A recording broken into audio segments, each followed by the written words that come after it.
Hi guys, welcome back to my channels. ఇక్కడ వచ్చేసి మంచి బ్యూటిఫుల్ హ్యాండ్ డిజైన్ అనేది చూపిస్తాను. సో ఇక్కడ వీడియోలో చూపిస్తున్న విధంగా వీకట్ అనేది మనం డ్రా చేసుకొని వీకట్ కట్ చేసుకోవాలన్నమాట. సో ఇక్కడ మెయిన్ ఫ్యాబ్రిక్, దాని కింద సాటిన్ కింద కాటన్ అనమాట. సో 3 జాయిన్ చేసుకోవాలి.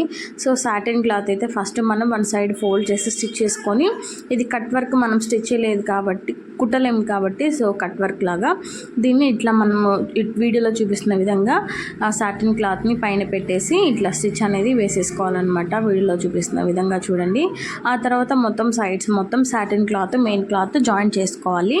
సో జాయిన్ చేసుకున్నాక లైనింగ్ క్లాత్ ఉంది కదా, సో లైనింగ్ క్లాత్ మెయిన్ వైపు పెట్టేసుకొని ఇట్లా ఇప్పుడు వీడియోలో చూపిస్తున్న విధంగా వీ కట్ లాగా కుట్టుకొని కట్ చేసుకోవాలన్నమాట. కట్ చేసుకొని ఆ ఎక్స్ట్రా ఏదైతే ఉందో అది కట్ చేసేసుకొని మళ్ళీ రివర్స్ చేసుకోవాలి. రివర్స్ చేసేసుకొని ఇక్కడ ఈ అంచు కుట్టాలి కాబట్టి ఈ అంచుని ఇలా ఫోల్డింగ్ వేసేసి స్టిచ్ అనేది వేసేసుకోవాలన్నమాట.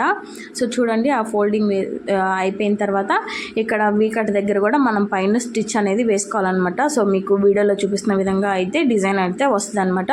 సో ఇక్కడ మనకి ఆ స్టిచ్ కనిపిస్తుంది, కొంచెం డల్గా ఉంది కాబట్టి సో సేమ్ ఆ మెయిన్ ఫ్యాబ్రిక్కి ఏ సిల్వర్ కలర్ అయితే వర్క్ వచ్చిందో ఆ సిల్వర్ కలర్ లేస్ తీసుకొని లేస్ అయితే జాయిన్ చేసుకున్నాను అనమాట. సో లాస్ట్కి ఫైనల్ లుక్ అయితే ఇలా వచ్చింది. సో మీకు ఎలా నచ్చిందో ఈ లుక్, హ్యాండ్ లుక్ అనేది కామెంట్ చేయండి. కొత్తగా ఎవరైనా చూస్తున్నట్లయితే సబ్స్క్రైబ్ చేసుకోండి.